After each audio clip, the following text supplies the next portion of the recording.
Hi hello friends నమస్తే. నేను చెప్పాను కదా లోపలికి వెళ్ళిన తర్వాత అయితే ఫొటోస్ తీయట్లేదు, వీడియోస్ తీయట్లేదు. అయితే నేను సైలెంట్గా అయితే ఒక వీడియో అయితే చేశాను.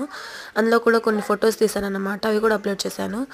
ఇంకా ఇలా ఉంది అన్నమాట షిప్ లోపల అయితే. ఇవైతే ఫుడ్ సముద్రంలోకి వెళ్ళిన తర్వాత ఫుడ్ నిల్వ పెట్టుకుంటారు కదా, అది పెట్టాను అన్నమాట. ఇంకా అందులో ఇది కాకుండా ఇంకోటి ఫ్రిడ్జ్లో ఉంది. అందులో అయితే సాసెస్ చాలా పట్టుకున్నాయి. అయితే అది ఫ్రిడ్జ్ కాదు, ఒక గ్లాస్ పెట్టారు చూశాను. ఇంకా తర్వాత కుక్ అయితే అన్ని వండుతున్నట్లు, ఇడ్లీ వండుతున్నట్లు అన్ని ఇడ్లీ అయితే పాచిపోయి ఉంది. ఇడ్లీ అయితే రియల్గానే పెట్టారనమాట. ఆ బొమ్మలు కూడా సేమ్ మనుషుల్లాగే ఉన్నారు. ఇంకా దీంట్లో అయితే 50 మంది దాకా ఉండడానికైతే ఏర్పాటు చేశారు. బెడ్స్ కూడా చాలా పట్టుకున్నాయి. నాకైతే ఫుల్ పైసా వసూలు అనిపించింది. ఈ షిప్లోకి వెళ్ళటం కూడా బాగా నచ్చింది. ఎప్పుడు చూడలేదు కాబట్టి అలా అనిపించిందేమో. సరే, ఈ వీడియో నచ్చితే లైక్ చేయండి, comment and subscribe. Bye bye.